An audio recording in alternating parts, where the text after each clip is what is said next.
Volmaakte sweer, geskryf deur Cliff van Dyk en Margaret Bennett.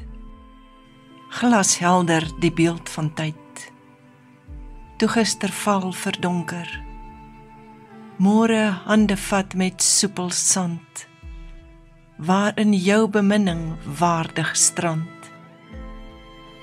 Skaam my slape ontbloot, en die word dit, wat jou vingerpunte kort.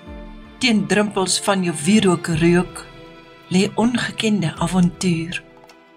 3 en nog 'n bietjie dae, verwese, sonder my, by jou.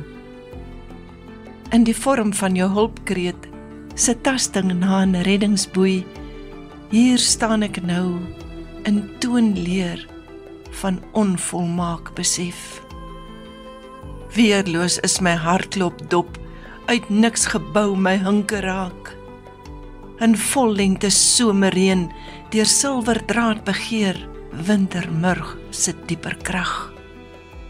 Ja, die rype oes van lank onthou, saadjies geplant, deur my en jou.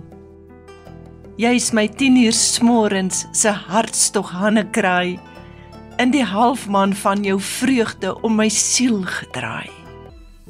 Pragmatiese verlange ontknoop in diep verwondering. In die legkaart van ons jare was elke stukkie jy, gelees deur Margaret Bennett.